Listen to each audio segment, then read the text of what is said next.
To introduce myself, my name is Sarah Spencer, and I am the community leader and fellowship lead for this year. And I am joined with, Thanks, Sarah. Hi, everyone. I'm Kushal. I'm a designer at the School of Industrial Futures and a former NGFP Fellow from 4 or 5 years ago. So also happy to be here.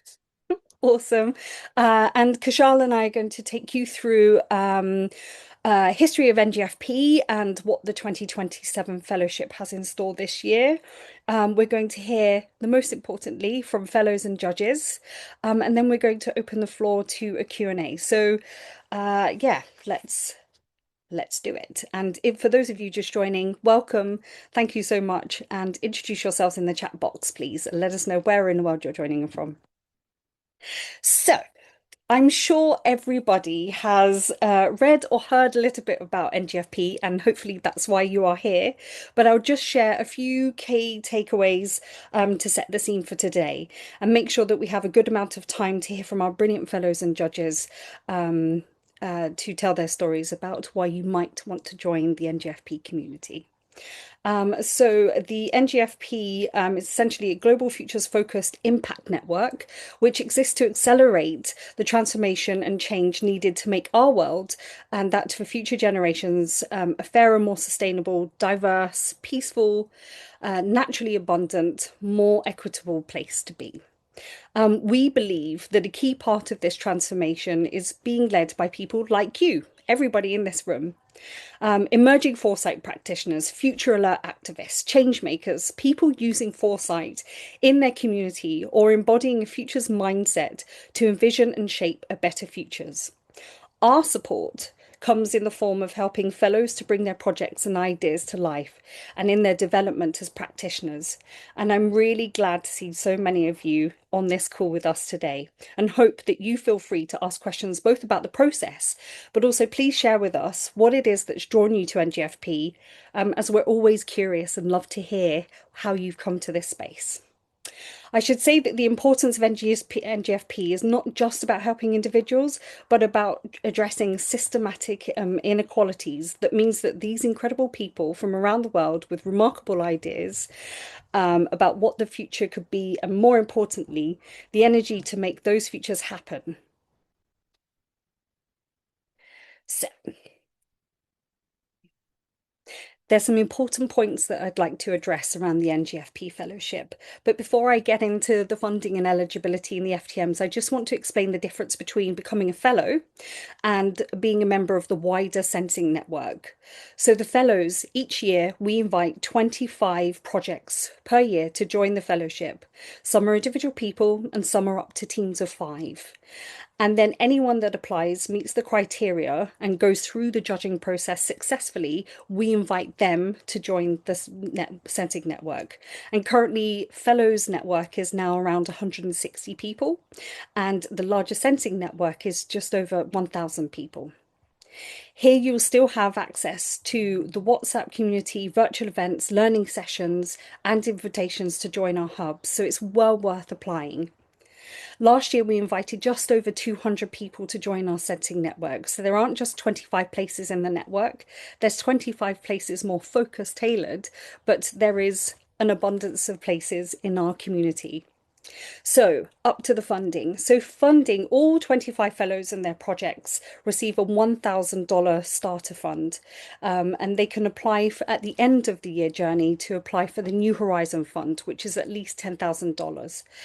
And one project will be selected for that fund. With eligibility, those of you who are applying must be between the ages of 18 and 35, or if over 35, then with less than 1 year foresight experience. So it's down to you to kind of make that judgment call. You know more than anybody else. Any sector is accepted, so any area of expertise or sector, as long as you use futures and foresight approaches to address relevant issues and create positive transformation, are accepted. We have 8 foresight transformation missions, moving up from 7. And the changes are that we've added rural futures and health this year, and we've merged peace building and nuclear security to make a peace and security foresight transformation mission. FTMs or foresight transformation missions. I identified global challenge areas by SWAF and NGFP, and we're particularly seeking projects addressing some of the issues arising as part of these challenges. Um, there is options. All of this information is on the NGFP website. So if anything isn't covered or you haven't managed to get the question answered, it's all up there. And we also have the NGFP email that you can ask questions to, and we'll be happy to get back to you. So now I'm going to hand over to Kushal. Thanks, Sarah. One of the most exciting bits about the conversation today is the opportunity to hear from uh, current fellows and judges who have supported the NGFP community over the years and hear their stories and their guidance around the process and their lived experience of being part of the NGFP community. So we're going to hand over to them now, and we're going to start with two of our fellows from this year, Eben and Kushi. And I'm going to call on Eben to get us going, to talk us through his journey. Thank you. Thank you so much, Kushal. Can you confirm if you can hear me? Can you Yes, hear me? Cool. Yeah, we can hear you. Cool. Hi everyone. Really good to be here. Just excited to see all of the people here in the room. My name is Eben, or Ebenezer in short, or Ebenezer in full rather. I'm in Nigeria, and I'm one of the NGFP Fellows from 2026. So just super excited to be part of the fellowship because I think that I've been quite in a number of fellowships, but I think this is quite unique for so many reasons. Um, one of the reasons I think is mostly because of the fact that you're in a big network, but then you also get the care of smaller pods. I think this is one of the first fellowships I've been on where we have a large cohort, but then we also break into pods and get a chance to work with very experienced project partners. In fact, my project partner is on the call, Steven, who's been really helpful in just like mentoring and coaching me for the work I've been doing. My project is called the Rivers 2050 Vision. Actually, the backdrop photo you can see the river states in Nigeria hasn't had a long-term plan for up to 50 years, and sort of like my project is focused on trying to get the so like a plan for the states.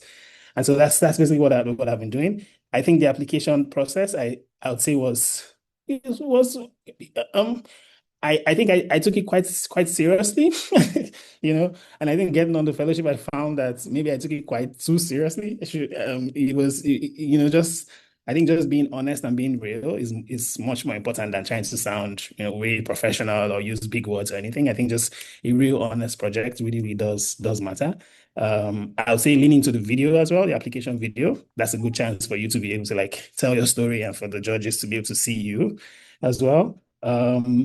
So I mean, be creative. I don't think the fellowship requires very like highly produced video, but as much as possible, be creative in telling your story and telling the story of your project as well. And I think one very interesting thing is that just being on the cohort, I've found that you don't need to be like a very experienced foresight professional or practitioner.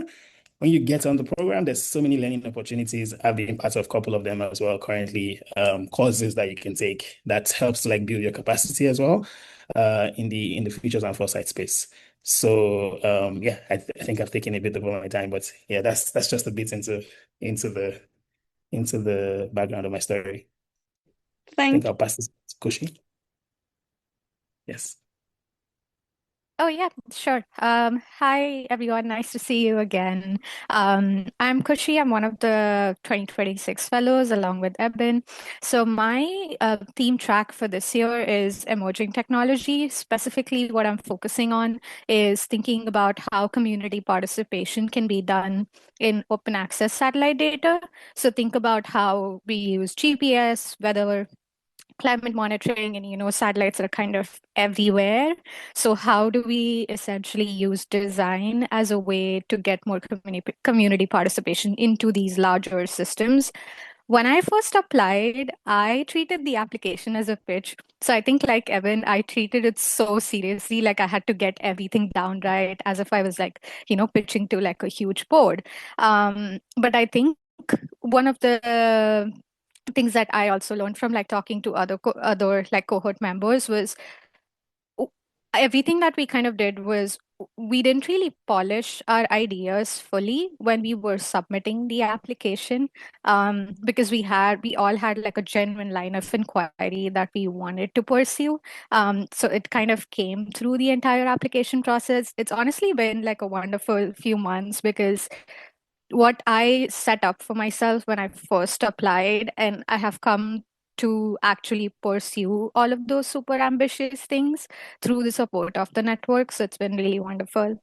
And the fellowship has really changed the way I think. So it's not just, I think I had like a rigid idea and I was new to foresight, but the fellowship opened like so many doors to me to understand how I can actually use foresight in my work despite being a newbie. Yeah. Thank you so much, Eben and Kushi. It's really wonderful to hear your stories, and you guys are going to help us answer some questions later on in the Q&A. But it really is valuable insight for you sharing your lived experience within the fellowship. So thank you both so much. It is now my pleasure to introduce our judges or members of our judging community, Katie, Stephen, and Quinn. But before we hear them speak, I wanted to highlight the important role that judges play in the fellowship journey. So judges are a real integral part of the fellowship. And not only do they decide who to put through or who to allocate the fellowship spaces, but they also act as project partners, connectors, and advocates for the NGFP community in practice. We'll be opening the floor up for questions after we've heard from Katie, Stephen, and Quinn. But please do start adding some questions in the chat box in preparation.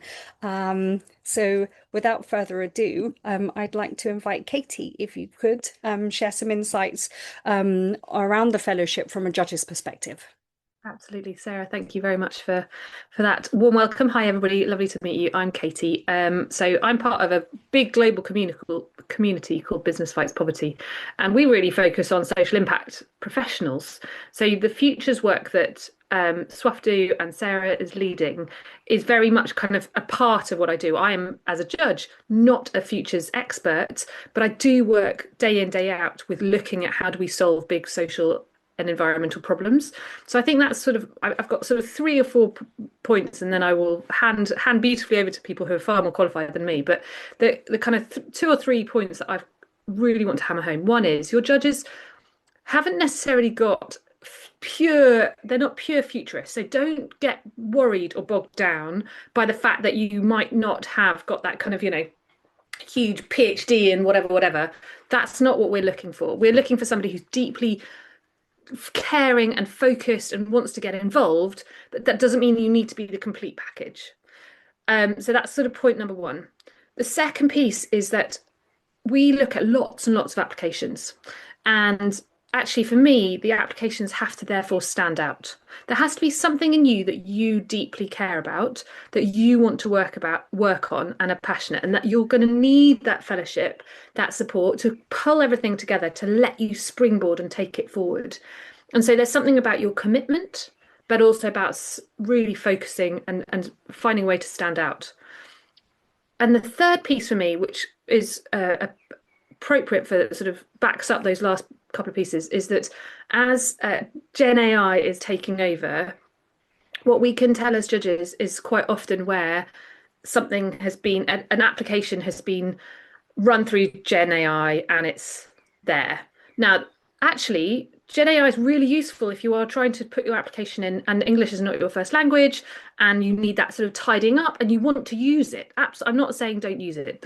It's really important to try and put the best application forward, but use the video. And for me, the video is really important to share your personal journey, to tell us about you and why you care, because that's your opportunity where you know that nobody else can copy you.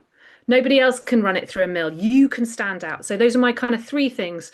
1 is focus on what you really deeply care about. 2 is make sure that you stand out from the crowd. And 3 is don't be worried about using AI, but make sure you use the video to shine and get your story across. Sarah. Oh, thank you so much, Katie. And moving swiftly on to Stephen. Excuse me. Hi, everyone. It's a pleasure to be here with you all. being part of this community, being part of this judges community is Sarah's heard me say this more than once. It's the highlight of my year every year to be part of this. And I guess a few things. Well, first I'll yes and to the three things Katie said in terms of what we're looking for, or at least what I'm looking for as I look at applications.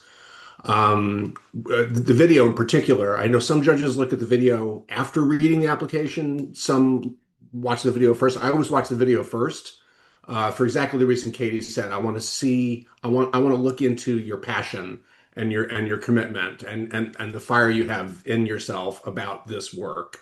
And then I'll read the details, but I want to get to know you and your work in that more personal way first. So I certainly emphasize really be thoughtful and engaged there.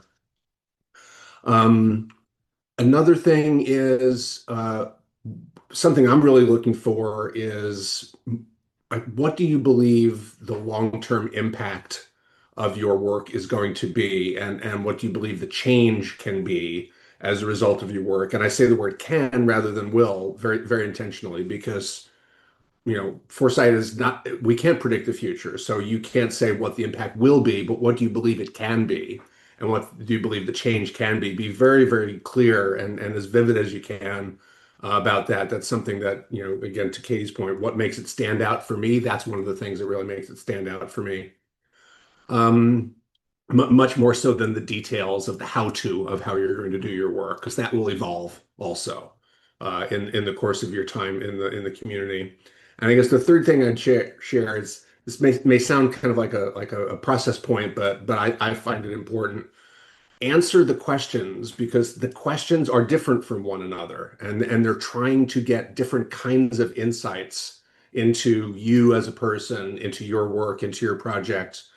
Sometimes I'll read an application and it's kind of the same words or very, very similar words used repeatedly to answer multiple questions. And when I see an application like that, I'm not getting a full 360-degree picture of your work. The questions are very thoughtfully different from one another. So really be thoughtful about answering them differently.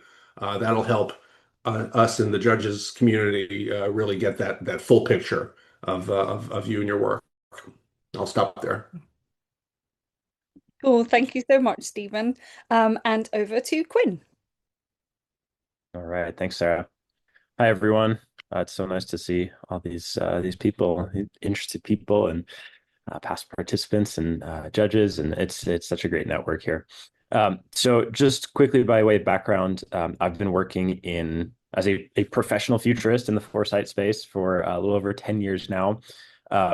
So unlike Katie, I do have that deep, like focused foresight expertise, but to echo both what Katie and Stephen said at certain points, I'm not here to judge anyone on their deep knowledge of foresight, or make sure you're not taking a test. I'm really looking for, I think, in these applications, what really stands out, what really excites me is when an applicant shows that they understand how foresight can integrate into their project.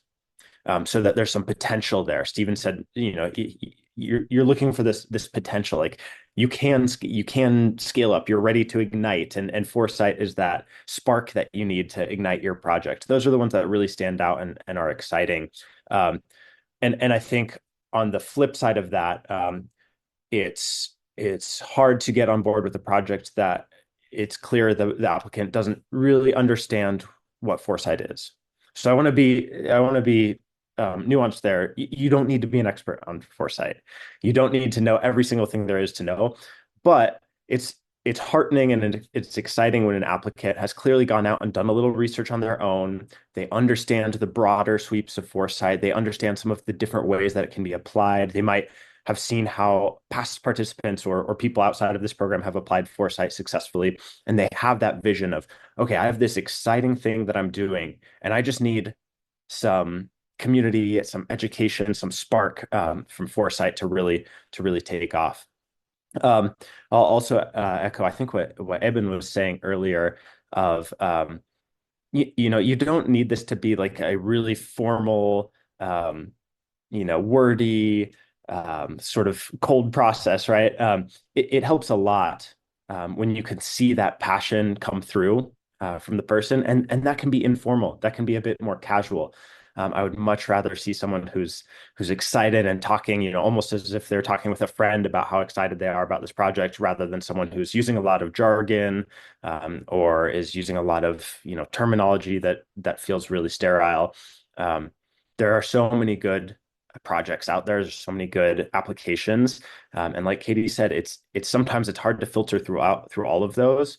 And so some of the things that can really make you stand out are any way that you can show that excitement, that passion, demonstrate that you understand the connection between foresight and your project, and share that excitement that you have for moving forward and growing and yeah, really taking off. This is a platform more than anything, right? So I think demonstrating that can be really memorable.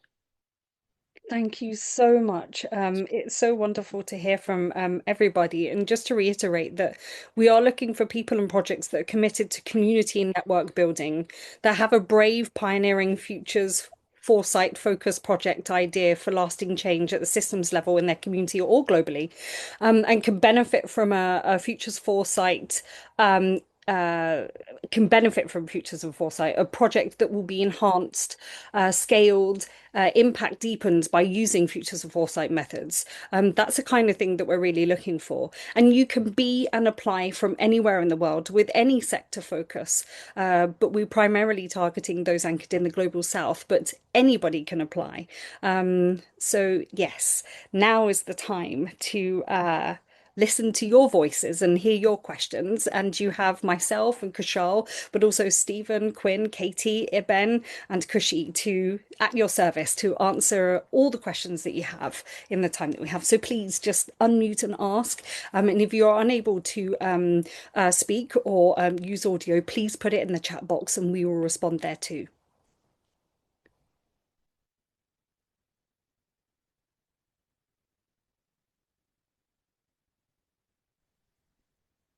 Hello, good afternoon, everyone. My name is Danielle. Here, I'll put my video on actually.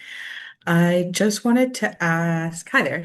When you're talking about the project in question, I'm wondering about the scale and scope, and if those are, if you're looking for something discrete, or if you're looking for someone who's developing a business or an innovative solution.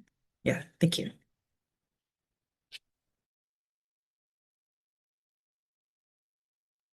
I'd quite like to hear from the judges, but this isn't a business fellowship.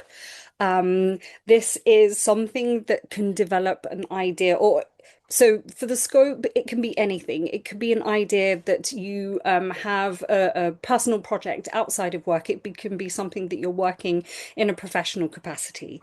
What it is isn't a business fellowship, but we understand that there can be some business elements to the idea or the project that you're developing. I'm not sure that that's helpful, so I need a judge in to help me. Katie. Yeah, do you want me to have a go? So, Danielle, for me personally, I follow the criteria quite closely.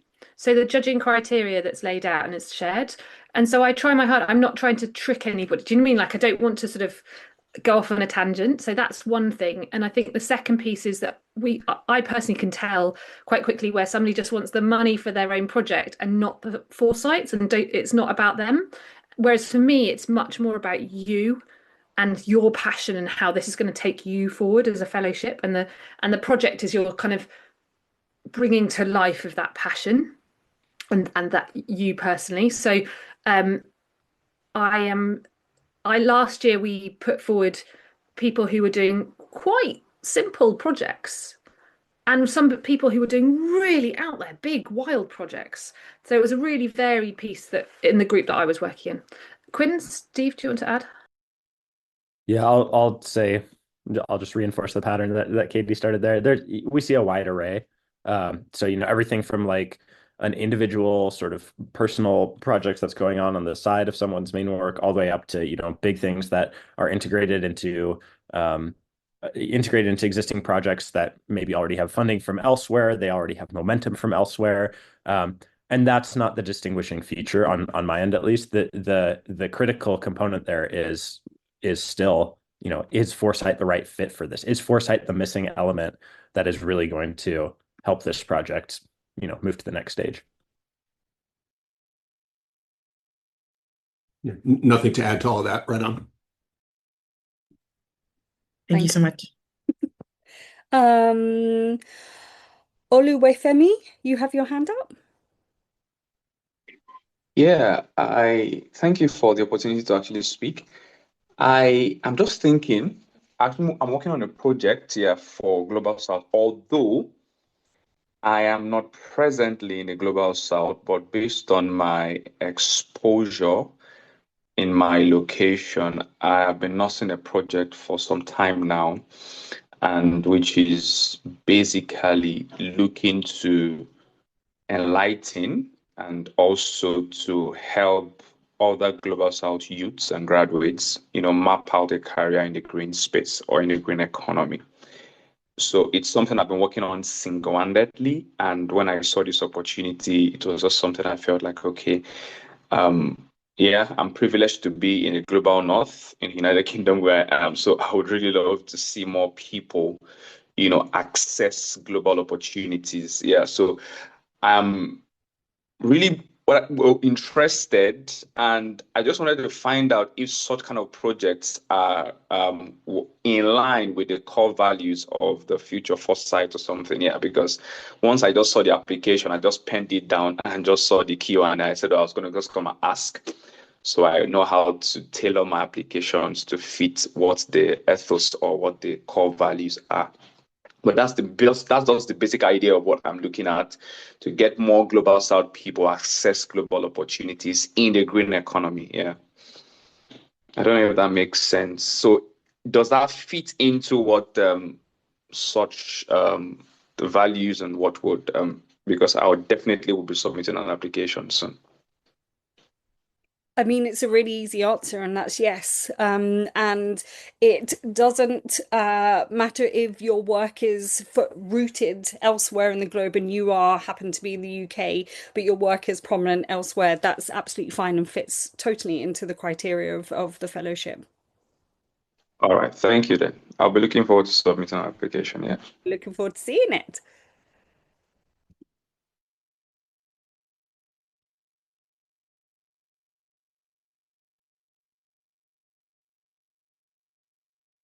Please go ahead, Angelo.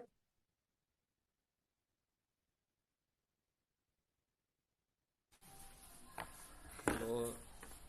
I don't know why I'm very excited to be in this environment. I feel like this is the environment that I've been waiting for, and finally here it has come. My name is Angelo Joke, and I think I'm going to be very precise. Here I'm presenting our project, which is a community-based project based on our experiences from the rural refugee settlements, where education access to resources is very hard, very difficult. So we established a project that is called Education Needs All, that is catering for the underprivileged, the under-displaced persons, persons with disabilities, and the girl child. So right now our project is growing and is becoming a global project. Right now we have across 7 countries in Africa. Our project is already operating there, and we are trying to bridge it. And here I think we are in this beautiful space here where we can get the resources that are necessary. So here my question is going directly to be asking, like, I have a very beautiful team, very wonderful team they are. And my question is, if, of course, I feel like we can be part of this because, yeah, it is giving me that I'm going to get the resources that I needed to scale our project. So, like, if we happen to make it, and my team members, like, for instance, it is me who is applying, and I have my beautiful team members, are they going to be part of this fellowship to also get the resources to scale our project, or how is it going to be? Thank you. Thank you for such a beautiful question.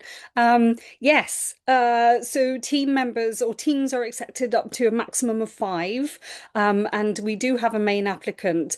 The main applicant is the person who is the person we communicate with or who is listed on the application, but all team members receive the same amount of support as the main applicant. So it's more of a communication point and just to kind of minimize a million emails. But yes, absolutely. If accepted into the fellowship, you will receive a project partner who will meet with all of you and your team members, and the same access to hubs, same access to future foresight learning, the course that we have, WhatsApp groups. Yes.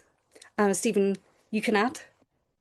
Not an add-on to that question, but if I could, I'm looking at the questions in the chat, and there's one that caught my eye that I'd like to speak to if I can, from Kay, who says most of you are using the word foresight rather than futures. Can you talk more about that? For example, I'm working on a participatory futures through art. It's less about foresighting and prediction, more about how art can be used to collectively shape the future. And I guess the question is, does that fit here? And I, just speaking for myself, yes, 1,000%. One of the things that I find so remarkable about this fellowship and this community is, I've been doing foresight work for a very, very, very long time, and one of the things I've taken away from this is how many different ways there are of thinking about what foresight and futures even is. I mean, Kushi's project, I would have initially thought like, oh, that's not a foresight project. And the answer is, of course, it's a foresight project. It's just a new, interesting way of thinking about what foresight and futures is. So, foresight and how can art be used to shape the future? Absolutely, in my view, an NGFP fit. And other novel ideas like that's what this is about. Thank you so much, Stephen, for flagging. Katie, you're on mute. And to build on just both of those points, I think the kind of novelty, but also the make sure, so Angela, when you put in your application, make sure you really aren't just looking for funding about your existing project that perhaps doesn't have foresight or futures built in. Like, what is it that the futures work or the foresight work can add and scale and take your work to another level? That's kind of what I'm looking for. Thank you. And Irene? Good afternoon. Thank you so much for this wonderful opportunity so that we can ask questions. I'm an undergraduate student, but I'm not studying in my home country. I'm studying abroad. So I had this question. I'm working on a project that is centered in my home community. So just going to ask, maybe let's just say that my project is chosen. Do you also help us to go back to our home country so that we can implement those projects, or what help us is only funding and giving us skills? So I want to ask, do you help us to go back to our communities so that we can also implement them? So the funding that's offered by NGFP to the 25 fellows is $1,000 seed funding at the front. At the end of the fellowship year, there is an opportunity for that fellowship cohort, the fellows only, to apply for a New Horizon fund.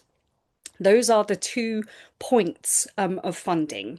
But what the fellowship does is we look at opportunities for global gatherings or events. We look towards working with partners and collaborators to enable and mobilize our community. But the only funding that is promised is the $1,000 at the beginning, and then only one funding prize at the end to the fellowship, but we can't guarantee funding in between that. We work very hard to try and establish that, but I have to be clear that it's only the $1,000 up front. But there are other ways that we can work with collaborators and partners to try and mobilize our communities. But yeah, I hope that helps. Thank you so much. You're welcome. We are coming up to the last 5 minutes, so please put your hand up if you have any questions. And I see you, Emmanuel, and I know that we are answering in the chat box. And thank you. And we are going to have an exchange offline to talk about how we can best accommodate you to support your application to the fellowship, and captions are enabled. But I see you, Emmanuel. Tuti, would you like to ask a question? Thank you.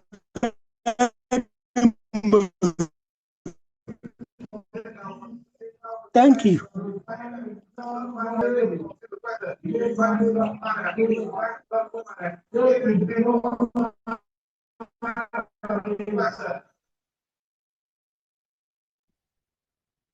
Tuti, you have your hand up. Would you like to speak?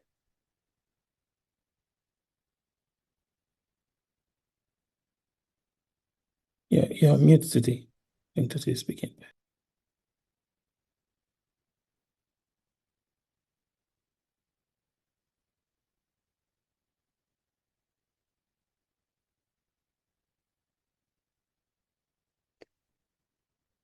Whilst we wait for Tuti to sort out audio, Nayati, could you ask your question? Yes. Am I audible? I can hear you. Okay. All right. So my question is regarding the scope. Like, I know the scope is already answered, but if my project is in the climate plus infra space, and currently I'm able to see two different lines in which my research could go, how do I sort of so while filling in the application, how open are judges to seeing uh, the lines of I mean the lines of research not being as clear or also changing after the application has been done?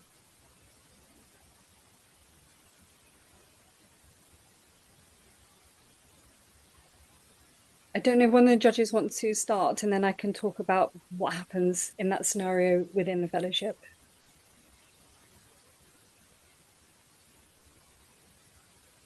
Quinn or Steve, do you want to go first? I always seem to go first. I'm happy to. I'm having a little trouble hearing. If you don't mind repeating the question briefly. Sure. So, for example, if my project is in the climate plus infrastructure space, and I'm currently seeing two different lines of inquiry where one could go down to materials, like if I look at the materials, so what are the materials being used currently, and if I want to research in that space, or I also want to see the utility space. For example, if I want to look at how I could potentially integrate different utility actions like energy into the materials, existing materials. So if there are two different lines of inquiry about the same problem area, then how do I go about it, and how open is the fellowship to it sort of changing after the application is done? Yeah, and I'm sorry, correct me if I didn't quite hear. I don't know if my internet's going on or something, but I didn't quite hear all of it. But tell me if I'm wrong here. It sounds like you're asking if you have sort of two different main focus areas that you want the project to apply to, and how to handle that in the application process.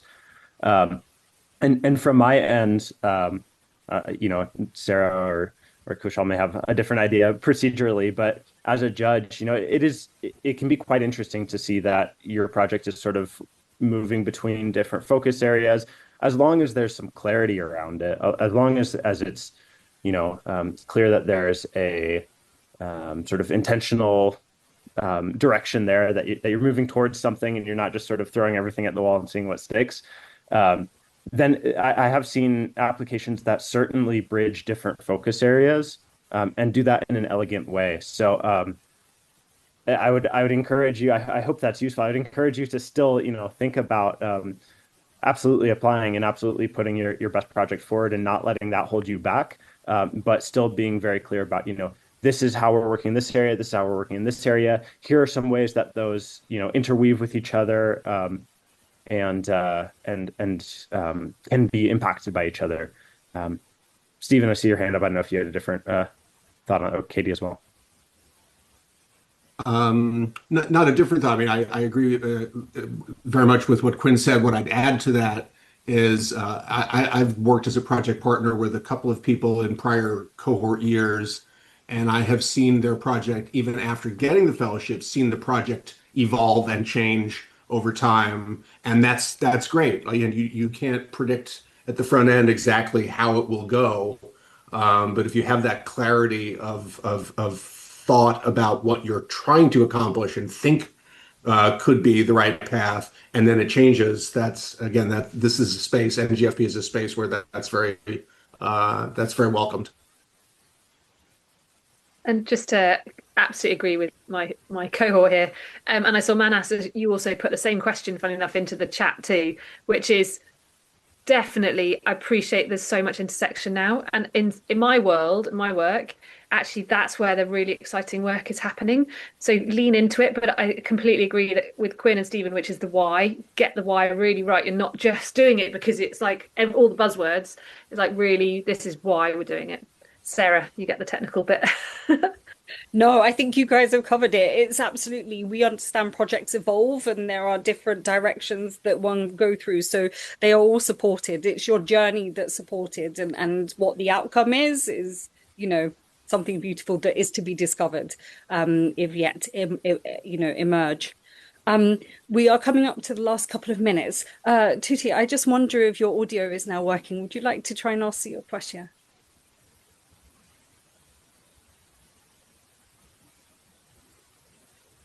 I'm really sorry, we still can't hear you. What I would recommend is if you email us and then we can have a side conversation and hopefully answer the question that you're trying to propose. Bhavesh, you can be our last question and then we'll take you through to the final points. Hi, Sarah. Hello. I joined last moment, so I don't know what the discussion happened before me. So I'll just shoot my question, and if it is possible, you can answer, or else you can skip that. The theme I was interested in is rural communities, and I was working on a tourism project to promote livelihood in rural areas. So I wanted to understand what is this foresight concept you guys were mentioning about, and how can I incorporate that or learn more about it?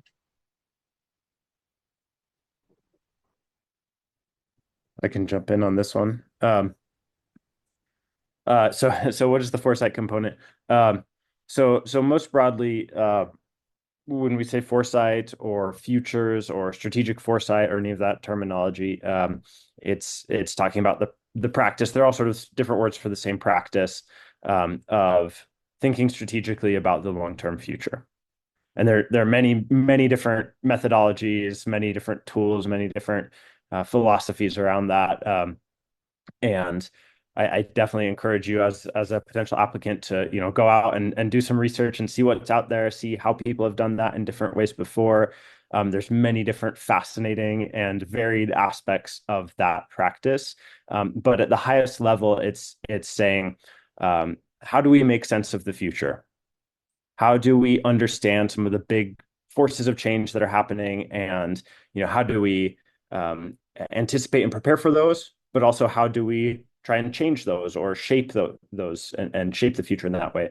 And having a good understanding of that. You don't need to be an expert by any means, but having a high-level understanding of how foresight works, what it can do and what it can't do, will really help your application, and having at least a vague idea of, okay, how am I going to take this big idea of foresight and apply it to my project?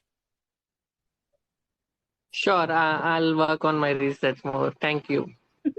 Thank you. And that's a really brilliant question to end our time on. I wanted to, before we go to final points, just to thank all of you for coming. Katie, Stephen, Quinn, Kushi, and Iben for sharing your experience and your expertise, but also for you who are thinking about applying and being so generous with your questions and open. Thank you for saying that in this platform and sharing, because I'm sure your one question has answered, 10 people's questions. So thank you so much for spending a hot minute with us. And I'm going to hand over to Kushal.